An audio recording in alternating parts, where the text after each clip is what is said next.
কেমন লাগবে যদি আমি তোমাকে বলি যে টাইটানিক জাহাজ আসলে কখনো ডুবেইনি? শেষের সত্যটা জানলে তোমার পায়ের নিচে থেকে মাটি সরে যাবে। টাইটানিক জাহাজের মালিক ছিলেন জেপি মর্গান। তার কাছে দুটি জাহাজ ছিল, এক টাইটানিক এবং দ্বিতীয়টা ছিল অলিম্পাস। এখন অলিম্পাস এতটাই খারাপ অবস্থায় ছিল যে এক্সপার্ট আর ইঞ্জিনিয়াররা বলেছিল এই জাহাজ তো একবারই শেষ হয়ে যাবে, এটা যদি সমুদ্রে নামে তাহলে নিশ্চয়ই ডুবে যাবে। তখন জেপি মর্গান একটা প্ল্যান করলো।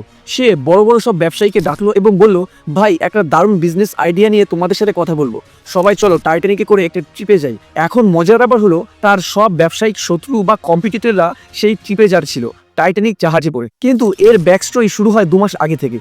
ট্রিপের আগেই জেপি মর্গান কি করলো, সেই অলিম্পিয়াস জাহাজকে পেন্টিং করে সেটাকে পুরো টাইটানিকের মতো বানিয়ে ফেলল। সব ডেকোরেশন করে সে টাইটানিকের মতো বানিয়ে সেই ভাঙাচোরা জাহাজটিকে বের করে দিল। এখন মজার জায়গাটা আসে সেদিন যেদিন ট্রিপে যাওয়ার কথা ছিল। ঠিক সেদিনই ধরো জাহাজ বিকেলে 3টে রওনা দেবে, ঠিক দুপুরবেলায় জেপি মর্গান হঠাৎ করে বলে, আমার শরীর খারাপ হয়ে গেছে, আমি আসতে পারবো না। তারপর সেই জাহাজের সঙ্গে কি ঘটেছিল সেটা তো আর বলার দরকার নেই। সব প্রতিদ্বন্দ্বী বা কম্পিটিটররা ডুবে মারা গেল। বিষয়টি অজানা থাকলে চ্যানেলটিকে সাবস্ক্রাইব করবেন।